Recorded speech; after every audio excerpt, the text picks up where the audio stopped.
Picture this. It's 2 in the morning. You're lying in bed trying to sleep, but there's a sound. A low, persistent hum, like a diesel engine idling in the distance. You get up, check the furnace. Nothing. You walk outside. The sound seems to disappear, but the moment you step back inside, close the windows, try to rest, there it is again. Throbbing, relentless, inescapable. Now imagine that sound doesn't go away. Not for days, not for weeks, not for years. This is the story of the hum. And for the people of Windsor, Ontario, it became a living nightmare that lasted nearly a decade. Windsor, Ontario sits directly across the Detroit River from the United States. It's Canada's southernmost city, a place built on automotive manufacturing, cross-border commerce, and the quiet rhythms of middle-class life. Tree-lined streets, modest homes. The kind of place where people know their neighbors and expect to sleep peacefully at night. But in the spring of 2011, something changed. Residents in South Windsor began reporting a strange sound. It wasn't loud exactly, not like a siren or construction noise. It was low, deep, a rumbling hum that seemed to vibrate through walls, floors, ceilings. Some described it as the idle of a large truck. Others said it sounded like a distant factory, or a generator that never shut off. And it was driving them mad. Narrator. The complaint started trickling into Windsor City Hall. Then the trickle became a stream. Residents were calling, emailing, showing up at city council meetings. They were exhausted, frustrated, desperate for someone to make it stop. But here's the thing about the hum. Not everyone could hear it. This wasn't a universal experience. Some people walked into an affected home and heard nothing at all.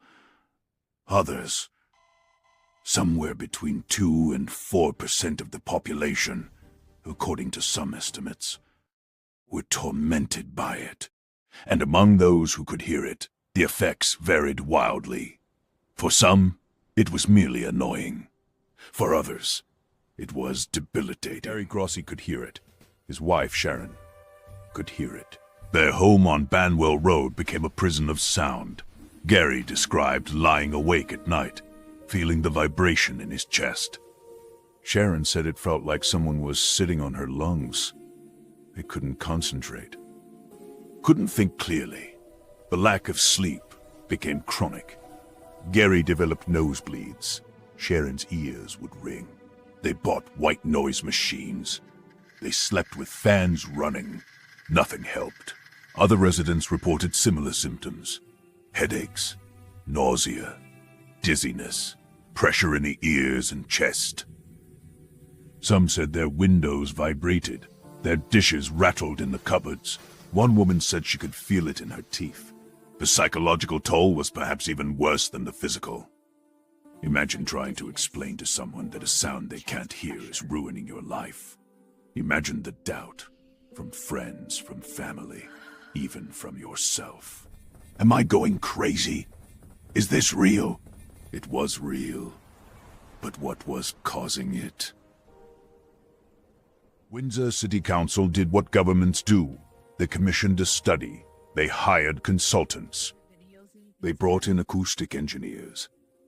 Throughout 2011 and 2012, experts set up monitoring equipment around the city, trying to capture and identify the hum. And they did find something. The recordings revealed a low-frequency sound, typically in the range of 35 to 60 hertz. That's below the threshold of what many people can consciously hear, but well within the range that the human body can feel. Low-frequency noise is particularly insidious because it travels differently than higher frequencies. It can pass through walls and floors. It can resonate in enclosed spaces. And it's difficult to pinpoint or block. But finding the sound was one thing. Finding the source was another. The monitoring equipment suggested the sound was coming from the south or southwest, meaning across the Detroit River in the United States. Specifically, it pointed toward Zug Island. Zug Island is an industrial facility located in the River Rouge area of Michigan, just across from Windsor. It's owned by U.S. Steel and operates as part of their Great Lakes Works steel manufacturing complex. The island, actually a man-made peninsula, is home to heavy industry, blast furnaces, steel mills, material processing facilities. It's the kind of place that runs 24 hours a day, 7 days a week. And it's less than 2 miles from Windsor's residential neighborhoods. For Windsor residents, the answer seemed obvious. U.S. Steel was the culprit. The hum was coming from Zug Island. But proving it, that was another matter entirely. Here's where the story gets complicated. Windsor is in Canada. Zug Island is in the United States. The Detroit River is an international border. And noise pollution that crosses that border falls into a bureaucratic gray zone. Windsor officials reached out to their counterparts in Michigan. They contacted the U.S. Environmental Protection Agency. They even got the Canadian consulate involved. But international environmental investigations move slowly, if they move at all. U.S. Steel, for its part, denied that their operations were the source of the hum. Company representatives said that investigated their equipment and found nothing unusual. They weren't breaking any U.S. noise regulations. They were operating within their permits. But Windsor residents weren't satisfied. They knew what they were hearing. They knew when it was worse, often at night, when other ambient noise died down. They knew when it stopped, briefly, during certain maintenance periods or shutdowns at the steel plant. The correlation seemed clear, but without definitive proof, and without cooperation from USS Uraco, authorities, Windsor was stuck. By 2013, Windsor residents were organizing.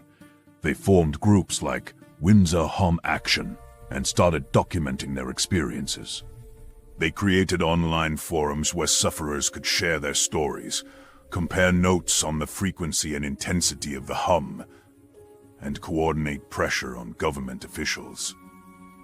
Some residents started keeping detailed logs. What time the hum started, how long it lasted, how intense it was. They correlated these logs with production schedules at Zug Island, looking for patterns. Gary and Sharon Grosse became vocal advocates. Gary testified before Windsor City Council. He spoke to media outlets. He refused to let the issue fade into bureaucratic obscurity. The media attention helped. Local news in both Canada and the United States picked up the story. The hum became national news, then international news. It was featured on CBC, CNN, NPR. Suddenly, this wasn't just a local annoyance.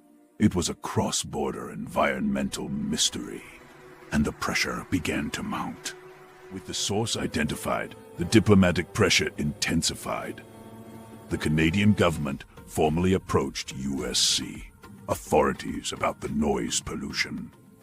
The Michigan Department of Environmental Quality got involved, and U.S. Steel, facing scrutiny from both sides of the border, finally agreed to take action. In 2018, 7 years after the hum first started, U.S. Steel announced they were implementing mitigation measures. They installed soundproofing. They modified equipment. They changed operational procedures, and slowly, gradually, the hum began to diminish. By 2019, most Windsor residents reported that the humor had either stopped completely or reduced to barely noticeable levels. The nightmare, it seemed, was finally over. But the story doesn't quite end there. Windsor Hum isn't unique. Similar phenomena have been reported around the world. There's the Taos Hum in New Mexico, first documented in the 90s. The Bristol Hum in England. Reports from Scotland, Australia, New Zealand, In each case, a small percentage of the population reports hearing a persistent, low-frequency sound that no one else seems to notice. In most cases, the source is never definitively identified. Unlike Windsor, where industrial equipment was the culprit, many hums remain unexplained. Some researchers think they might be caused by distant industrial operations, undersea volcanic activity, or even the Earth's natural electromagnetic field interacting with the human auditory system. The Windsor case is significant because it's one of the few times a mysterious hum was tracked, identified, and ultimately resolved. It proved that these experiences aren't mass delusion.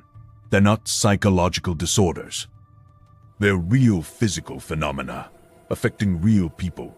But it also exposed something troubling: the difficulty of addressing environmental problems that cross borders, affect only a small portion of the population, and involve industrial interests with little incentive to change. For the people of Windsor who lived through those years, the hum left scars.